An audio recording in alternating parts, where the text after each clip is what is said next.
Bien, mesdames, messieurs, je vous félicite pour votre patience.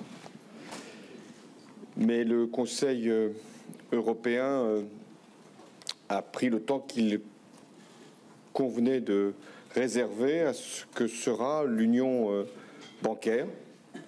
C'était notre volonté, celle qui s'était exprimée lors du Conseil du 29 juin, de pouvoir mettre en œuvre d'ici la fin de l'année la première étape, c'est-à-dire la supervision. Nous avons donc, au cours de ce Conseil, confirmé et précisé ce que nous avions décidé au mois de juin dernier. Confirmé, c'est donc la supervision bancaire. Précisé, elle se mettra en œuvre à partir du 1er janvier, dès lors que le cadre législatif aura été adopté. À partir du 1er janvier, il reviendra donc à la Banque centrale de créer les organismes, les personnels qui seront dédiés à la supervision, et ensuite, une fois que ces moyens auront été dégagés, de pouvoir procéder non seulement à la supervision, mais aussi à ce qui lui est lié, c'est-à-dire la recapitalisation des banques. Donc je considère que ce qui avait été la force du Conseil européen du 29 juin et qui a eu des effets que nous pouvons mesurer aujourd'hui, c'est-à-dire non seulement le pacte de croissance, mais aussi une stabilité qui est revenue sur les marchés, qui en plus a été complétée par des règles d'intervention de la Banque centrale. Ce Conseil européen se trouve de nouveau traduit aujourd'hui à travers l'union bancaire. Il y a eu un autre sujet qui a été discuté, c'est le cas de la Grèce et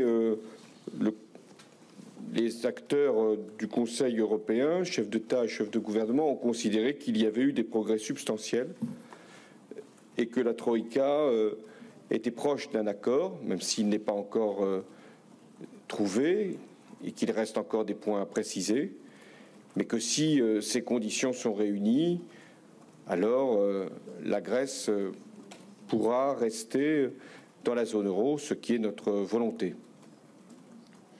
Voilà les deux grands sujets sur lesquels nous avons longuement débattu. Je dirais surtout sur le premier, la Grèce. Le débat a été court parce que nous étions tous convaincus qu'il y avait eu des progrès, qu'il y avait une volonté du côté du gouvernement grec, qu'il y avait encore quelques points à régler, que ce sera d'ailleurs l'Eurogroupe qui le fera dans les prochaines semaines. Je reviens sur l'union bancaire. Qu'est-ce qu'il nous reste à faire d'ici la fin de l'année, puisqu'il y a un cadre législatif à adopter? Ce sera donc à l'ECOFIN, c'est-à-dire l'ensemble des ministres de l'économie et des finances des pays membres de l'Union, les 27, ce sera à l'ECOFIN de préciser autant qu'il est possible et rentrer dans tous les détails le cadre législatif. Cadre législatif qui sera soumis pour avis au Parlement européen et qui pourra donc être adopté au cours du Conseil de décembre. Ensuite, la date a été bien précisée, c'est un point très important, c'est au 1er janvier 2013 que les modalités auront été précisées et que la Banque centrale européenne sera donc superviseur des pays de la zone euro dès lors qu'un accord a été trouvé avec les pays qui ne sont pas membres de la zone euro pour pouvoir respecter les règles du marché unique. Donc à partir du 1er janvier, c'est la Banque centrale européenne qui mettra en place l'ensemble des moyens permettant à cette supervision de devenir effective. Je peux donc répondre à vos questions. Je considère que ce Conseil a été en cohérence avec celui du mois de juin, a été en capacité de le traduire et a été une étape importante pour permettre d'aller vers l'union bancaire. Je l'avais dit d'ailleurs, le seul ordre du jour de ce Conseil Or, le cas de la Grèce qui a été évoqué dans le cadre de la zone euro, c'était l'union bancaire. Et cette union bancaire se fait dans un délai plus rapide encore qu'il avait été prévu au mois de juin. Je rappelle qu'au mois de juin, c'était simplement envisagé pour la fin de l'année. Cette fois-ci, ce n'est plus envisagé pour la fin de l'année, c'est prévu pour entrer en vigueur dans le cadre législatif au 1er janvier. Ça ne veut pas dire que le mécanisme lui-même va entrer en vigueur dès le 1er janvier, ça sera au cours de l'année 2013, mais le cadre législatif, lui, le superviseur, sera en place au 1er janvier sur le plan législatif. Je réponds aux questions. Oui, Monsieur le Président. François Baudonnet, France 2. Vous avez bien dit que le cadre législatif serait en place au 1er janvier 2013, mais de manière effective, la supervision bancaire ne sera pas en place avant le courant de l'année. Donc ma première question, c'est est-ce que vous n'avez pas peur que, par exemple, les marchés estiment que, en fait, l'Europe prend encore du retard et qu'elle n'arrive pas à mettre en place les mesures qu'elle a annoncées? Et puis, deuxièmement, clairement, ce qui concerne l'Espagne, en particulier les banques espagnoles, est-ce qu'elles vont pouvoir être recapitalisées, et ce, dès le 1er janvier prochain? Alors, soyons bien clairs, l'Europe ne prend pas du retard, elle prend de l'avance par rapport à ce qu'elle avait elle-même fixé comme agenda. Il n'était pas possible d'aller plus vite, d'ailleurs. Comment faire émerger un cadre législatif avant la fin de l'année? Donc, c'est très important que l'Europe ait traduit l'engagement qui avait été pris lors du Conseil du mois de juin et fait en sorte que, au 1er janvier 2013, le cadre législatif soit effectif. Mais vous avez raison, le cadre législatif en 2013, ce n'est pas encore le mécanisme lui-même dans sa traduction effective. Donc là, il faudra plusieurs semaines, plusieurs mois, et nous avons dit au cours de l'année 2013. Et plus vite la Banque centrale mettra en œuvre ces moyens, plus tôt la recapitalisation des banques interviendra si c'est nécessaire. Deuxième question sur l'Espagne. Une autre procédure a été trouvée pour l'Espagne, puisque c'est à travers le FESF qu'il y a eu des moyens qui ont été mis à la disposition des banques espagnoles, mais via l'État. Sur l'Espagne, la question doit être posée différemment, non plus pour le secteur bancaire, mais pour l'État lui-même. Est-ce que l'Espagne entend déposer un plan? Il n'a pas été du tout question de ce sujet ce soir. Bertrand Galichet, France Inter. Monsieur le Président, considérez-vous qu'il s'agisse ce soir d'un compromis? Y a-t-il eu des concessions de part et d'autre pour aboutir à cet accord? Je pense par exemple de la part de l'Allemagne au fait qu'elle accepte un contrôle sur l'ensemble de ses banques, y compris les banques régionales. Et y a-t-il eu peut-être de la part de la France ou d'autres pays un compromis ou des concessions sur le calendrier? Un accord européen, c'est toujours un compromis. Et c'est ainsi que j'ai voulu placer la position de la France. Pas comme un ultimatum, pas comme une exigence, mais comme une volonté d'avancer ensemble.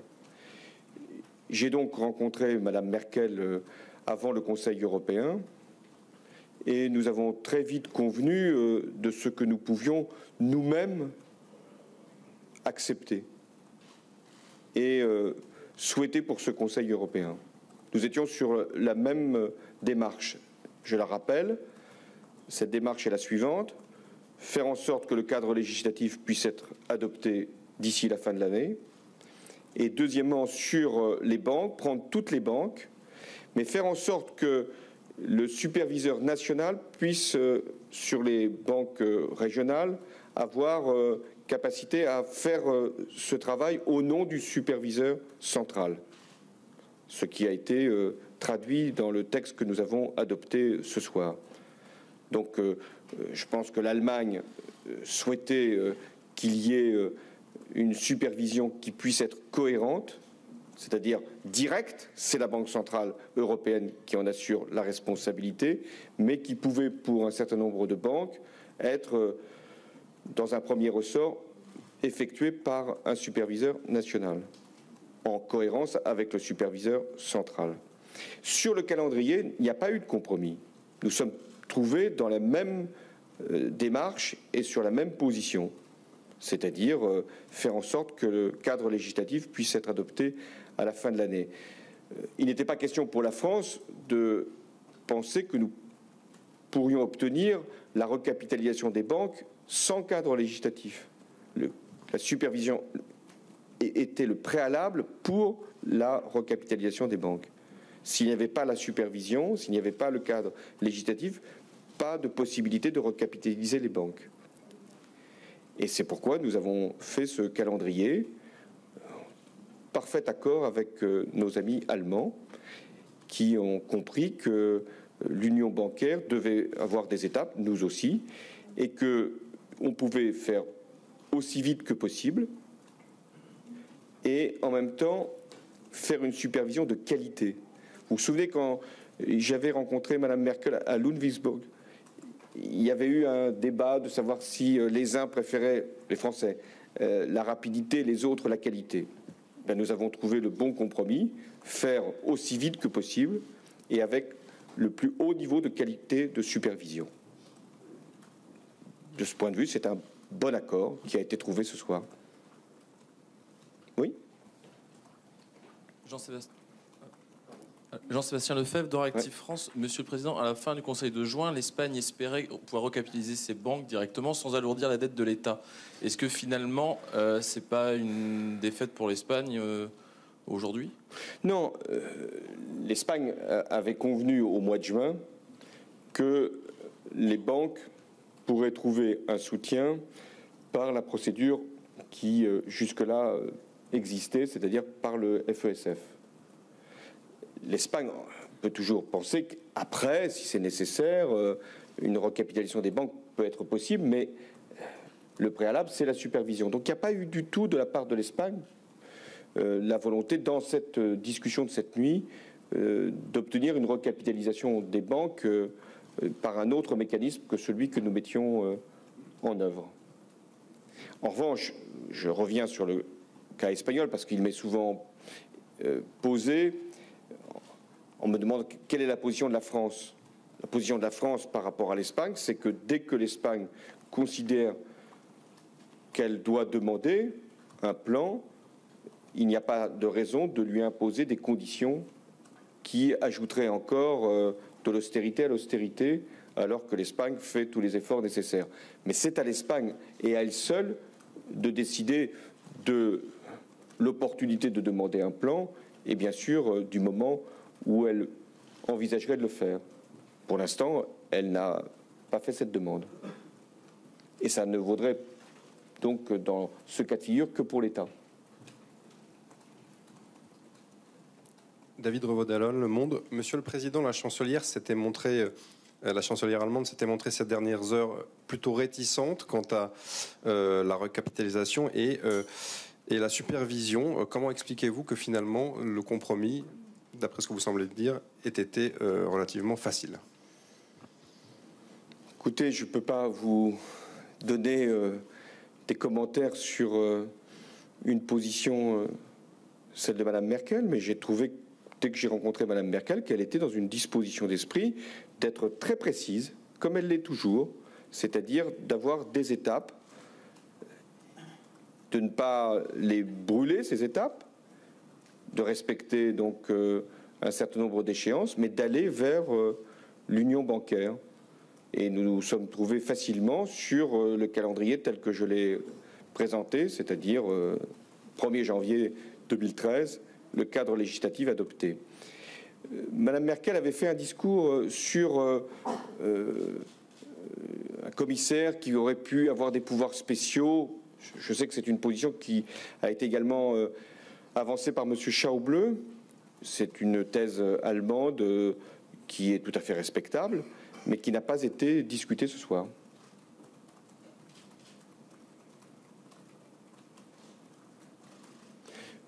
En matière d'union budgétaire, ce soir, il a été simplement, à travers le rapport que M. Van Rompuy et les 4 présidents, plus le président du Parlement européen doivent présenter donc en décembre, il y aura une dimension sur l'union budgétaire qui a été esquissée, vous verrez, dans le communiqué final à travers éventuellement des compléments de budget, mais qui ne serait pas un budget de la zone euro.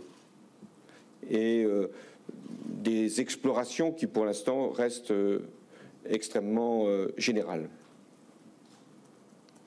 Ce soir, il y a eu un très long débat, vous le comprendrez aisément, par rapport justement à la question des pays membres de la zone euro par rapport à ceux qui ne le sont pas. Ça a été d'ailleurs toute la difficulté de l'exercice. Le problème n'a pas été donc entre la France et l'Allemagne, puisque nous nous étions trouvés d'accord dès le départ. Mais c'était comment faire qu'à 27, nous acceptions une supervision bancaire avec la Banque centrale européenne pour la zone euro, sans que les pays qui ne sont pas membres de la zone euro se sentent surveillés par une autorité qu'ils n'accepteraient pas ou écartés du dispositif. Donc c'est par rapport à l'autorité de régulation bancaire que les débats ont eu lieu, des droits de vote, Britanniques étant très sensibles à la préservation de leurs propres décisions. Ça a été donc assez long d'y parvenir. Ensuite, sur la question toujours, qu'est-ce que deviennent les pays qui ne sont pas membres de la zone euro dans l'approfondissement de l'union économique et monétaire? Et là aussi, il a fallu donner des garanties. Et je viens sur ce point qui a été très long, qui était de savoir si les pays de la zone euro voulaient se donner des capacités budgétaires supplémentaires. Est-ce que ça mettrait en cause le processus qui va être discuté le mois prochain sur le budget européen lui-même? Et donc il a été très clairement établi que toute éventuelle capacité budgétaire qui serait introduite dans l'approfondissement de l'union économique et monétaire pour la zone euro serait sans effet, sans impact, sans lien par rapport à la discussion sur le budget des 27. Autrement dit, il n'est pas question d'avoir un budget de la zone euro qui viendrait se défalquer, se soustraire du budget européen lui-même. Allez-y. Ah ben. Francesco Fontemaggi de l'AFP. Monsieur le Président, vous avez dit que si l'Espagne venait à demander l'aide, il ne faudrait pas ajouter des conditions d'austérité supplémentaires. Tous les pays n'avaient pas l'air d'être sur la même ligne. Est-ce que ça a été réaffirmé ce soir? Non, je vais être clair. Ça, c'est la position que la France défend depuis que cette idée circule. Le cas espagnol, si je puis dire, n'a pas du tout été évoqué. Ça veut dire que l'Espagne n'a pas, à quelque moment que ce soit dans la discussion, d'ailleurs je ne vois pas pourquoi elle l'aurait fait, mais elle aurait pu le faire à la fin de la réunion, à aucun moment l'Espagne n'a demandé quoi que ce soit, ni comme information supplémentaire, ni comme condition supplémentaire. Donc il n'y a eu aucun débat sur l'Espagne. Sans doute, ça sera peut-être dans l'Eurogroupe, je n'en sais rien, mais l'Espagne n'a fait aucune demande et il n'a été rien exigé de l'Espagne de quelque manière que ce soit. Alain Franco pour RTL et Le Point. Monsieur le Président, vous avez dit tout à l'heure, Madame Merkel avait fait un discours sur le commissaire avec des pouvoirs spéciaux. C'est une thèse allemande respectable, mais qui n'a pas été discutée ce soir. Oui. Nonobstant cela, vous-même, qu'en pensez-vous de cette éventualité qui semble tenir à cœur à l'Allemagne? Est-ce que ça peut être quelque chose de discutable, bientôt, dans le futur, et à quelles conditions? Merci. Il y a déjà dans ce qu'on appelle le traité budgétaire suffisamment de procédures. Nous venons de ratifier ce texte il y a quelques jours. Et il y a encore des pays dans la zone euro qui ne l'ont pas voté. Il y a également le six-pack. Il va y avoir bientôt le two-pack. Ce qui veut dire qu'en matière de procédure budgétaire, il y a tout un arsenal, toute une somme de procédures, de dispositifs, de contrôles. Pour ce qui me concerne, la position de la France, c'est qu'il n'y a pas besoin d'en rajouter. Autre chose serait si nous allions plus loin dans l'union budgétaire, ce qui est esquissé dans le rapport des 4 présidents. C'est-à-dire s'il était mis en commun des ressources supplémentaires ou si il était créé des eurobonds, alors, assez légitimement, il y aurait des contrôles plus stricts à introduire. Mais nous n'en sommes pas là. C'est la position toujours que j'ai présentée devant vous d'intégration solidaire. S'il y a une solidarité budgétaire encore plus importante, il y aura une intégration, donc une union, également de niveau plus élevé. Mais ça supposerait d'ailleurs un changement de traité, car créer un super commissaire qui viendrait s'introduire sur la préparation des budgets, voire même corriger ces budgets, supposerait d'ailleurs, comme pour les eurobonds, un changement de traité. Donc cette perspective peut exister, mais elle n'est pas aujourd'hui d'actualité. Donc j'imagine que lorsque Mme Merkel a fait cette présentation, c'était pour l'avenir, mais de l'avenir, pour l'instant, il n'a pas été traité, sauf pour l'union bancaire. Ce sommet, comme je l'avais dit, n'a été consacré, et c'était déjà très important, ça devait être une étape essentielle, qu'à l'union bancaire. Je reviens sur le Conseil européen du mois de juin. Et nous avons tous été d'accord pour en faire le constat. Ça a été un moment très important de la vie européenne. En tout cas, l'un des conseils les plus décisifs depuis longtemps. Sans doute avait-il été précédé d'autres qui avaient préparé des mécanismes, notamment le MES. Mais là, le fait que nous nous soyons trouvés d'accord pour le pacte de croissance, pour la stabilité, pour la mise en place aussi vite que possible du MES, et que la Banque centrale, qu'il avait déjà affirmé lors de ce Conseil et qu'il a confirmé après, ait complété le dispositif, tout cela fait que nous sommes aujourd'hui en capacité d'agir. Mais il fallait que ce dispositif puisse être complété par l'union bancaire, puisque cette crise, c'est une crise à la fois des comportements bancaires et des dettes souveraines excessives. Les dettes souveraines excessives peuvent trouver leur solution par des mécanismes budgétaires, le traité budgétaire, pour que les États aient des comportements qui puissent aboutir à une réduction des déficits, ce que nous faisons en France. Mais faut-il aussi que les dettes souveraines ne soient pas avec des taux d'intérêt différents selon les pays, d'où l'importance d'avoir des mécanismes de stabilité. C'est ce qui pourra se produire si les marchés ont la certitude que maintenant nous sommes suffisamment robustes pour permettre justement qu'il y ait une harmonisation des taux d'intérêt. Dès lors, les taux d'intérêt ont pu baisser, y compris en Espagne, en Italie, et que nous devons aller encore plus loin dans cette direction. Ça, c'est ce qui relève du traitement des dettes souveraines, pour ne pas aggraver les dettes, alourdir encore les déficits, c'est le traité budgétaire. Pour que les taux d'intérêt baissent, c'est les mécanismes d'intervention du MES et de la Banque centrale. Mais nous avons aussi à régler le problème des banques, pour éviter qu'il puisse y avoir, par des défaillances bancaires, des conséquences sur les États. Et c'est ce qui est maintenant en marche avec l'union bancaire. Et la recapitalisation directe des banques, c'est précisément ce qui évite aux États d'être touchés par le virus d'une défaillance bancaire.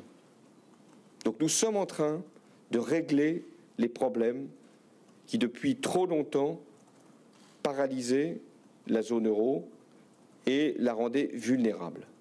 Si le Conseil européen du mois de décembre vient confirmer les décisions qui ont été prises et que, parallèlement, la Grèce trouve enfin sa réponse et que l'Espagne a des mécanismes de financement qui lui sont de nouveau rétablis, alors nous en aurons terminer avec ce qui a pesé sur les marchés et sur la confiance dans la zone euro.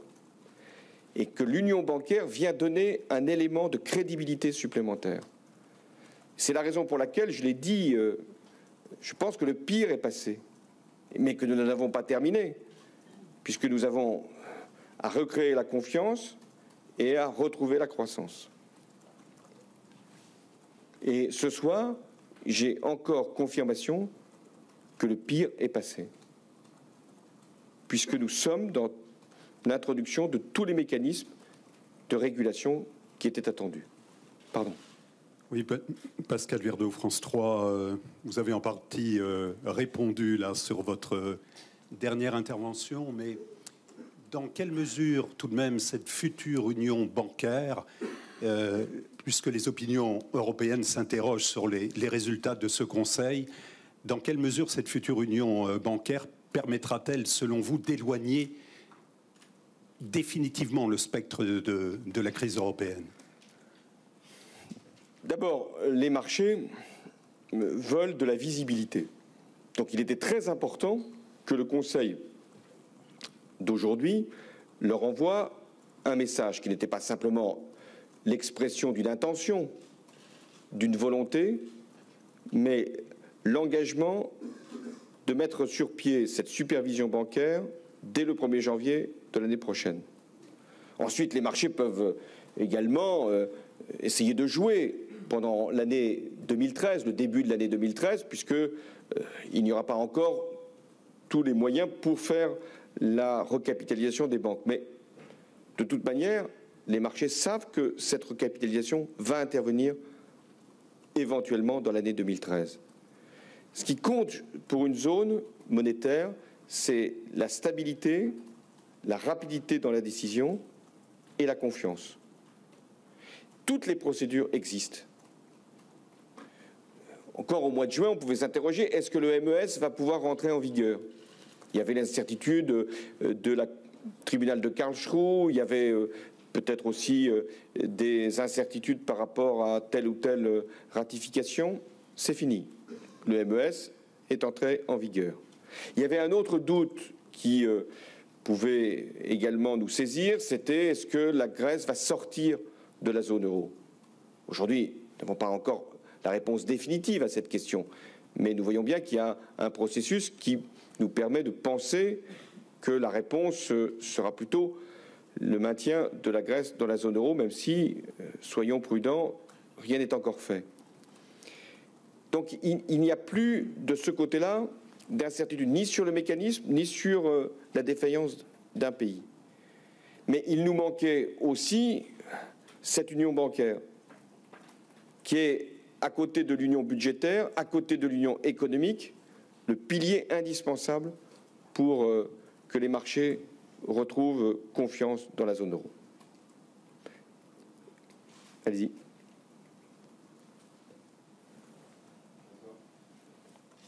Grégoire Bizot, Libération. Est-ce que vous avez évoqué la situation sociale, la crise sociale qui semble devenir de plus en plus grave en Europe du Sud, en Espagne, au Portugal et en Grèce? Et c'est une deuxième question, mais qui est un peu un corollaire, c'est est-ce que le débat sur une échéance supplémentaire pour les 3% a été évoqué pour relancer la croissance en Europe?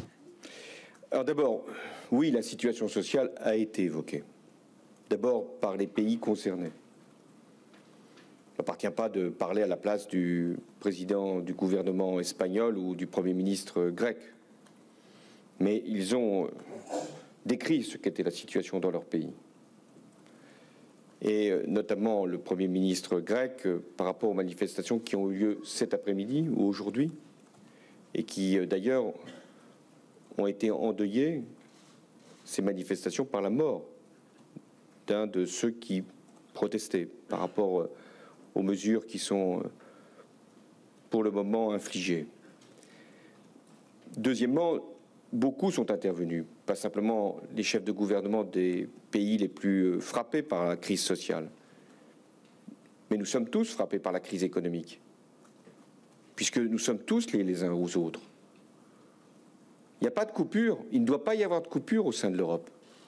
Et moi, je me bats pour qu'il n'y ait pas de barrière, il n'y ait pas de frontière, il n'y ait pas de mur entre des pays qui, soi-disant, iraient bien ou moins mal que d'autres, et puis ceux qui seraient dans la récession. Nous sommes tous concernés. Donc plusieurs chefs de gouvernement, au-delà de mes propres interventions, ont insisté sur le risque de récession, mais aussi de difficultés politiques, sociales. Et quelles leçons en tirer sur les perspectives de croissance et de déficit? Est-ce qu'il faudrait renoncer à atteindre nos objectifs? Non. Mais en même temps, nous avons des règles au sein de l'Union européenne qui sont de considérer que c'est par rapport au déficit structurel qu'il convient de raisonner. Mais pour répondre très précisément à votre question, ce sujet des déficits, de la croissance et de ses conséquences, ou de la récession et de ses impacts, ce sujet-là n'a pas été abordé en tant que tel lors de nos échanges. Tout a été concentré sur l'union bancaire. Ça viendra plus tard, si c'est nécessaire. L'objectif, c'est d'abord de rétablir la confiance, parce que c'est le préalable pour la croissance. Et c'est aussi de faire en sorte que les pays qui sont frappés par des taux d'intérêt très élevés puissent être allégés de ce fardeau dans les meilleurs délais, ce qui leur permettra de retrouver des marges de manœuvre. Parce que ce qui est un comble, c'est que les pays à qui l'on fait obligation de respecter la réduction des déficits supportent par ailleurs des taux d'intérêt plus élevés que les autres.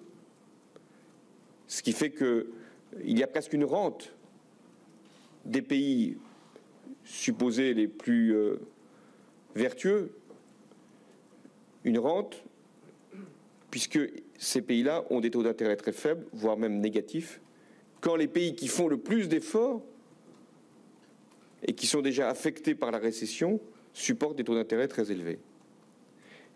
Mais avec l'union bancaire, avec les règles du MES, avec les mécanismes prévus par la Banque centrale européenne, nous pourrons réduire les écarts de taux d'intérêt. Cyril Adrian, CLCI. Monsieur le Président, comptez-vous vous rendre à Oslo en décembre prochain pour recevoir le prix Nobel de la paix, comme vous y a invité Herman Van Rompuy aujourd'hui? Ceux qui recevront le prix Nobel de la paix sont les 3 présidents, c'est-à-dire le président du Parlement européen, le président du Conseil européen et le président de la Commission européenne. Les chefs d'État et de gouvernement ont été invités. J'en ai parlé avec Madame Merkel dans notre entretien, et si tous les chefs d'État et de gouvernement ont la même intention, oui, nous irons, mais ce n'est pas nous qui recevrons ce prix. J'allais dire, ce prix récompense ceux qui ont fait l'Europe. Les chefs de gouvernement, les chefs d'État des années 50, 60, 70 et même 80. Ceux qui ont été à la tête des institutions communautaires, présidents des parlements européens, du Parlement européen, les présidents successifs, présidents de la Commission européenne, les chefs d'État d'aujourd'hui, les chefs de gouvernement qui sont en responsabilité, ils n'ont qu'un devoir: sortir l'Europe de la crise, donner confiance au peuple, ouvrir une espérance. Ça, c'est le prix qu'ils doivent aller chercher. Et ce prix-là suppose des efforts, sûrement, mais également un grand sens de l'intérêt européen. Ce qui a été démontré par nos prédécesseurs, c'est une capacité à un moment de faire prévaloir l'Europe par rapport à un enjeu national ou à une histoire qui avait pu être douloureuse ou un intérêt. Est-ce que nous avons encore cette volonté, cette capacité, ce sens de l'idéal européen? C'est toute la question. Je trouve que depuis plusieurs mois, il y a la prise en compte de cet intérêt européen. C'est difficile, c'est âpre, c'est long, mais ça se fait. Et je pense que ce prix Nobel, qui a été donc attribué pour le passé, oblige les chefs d'État et de gouvernement du présent à être conscients de leurs responsabilités pour l'avenir. C'est un prix qui honore, c'est un prix qui oblige. Allez, la dernière question, la Chine. C'est demain que nous en parlons. On est déjà demain.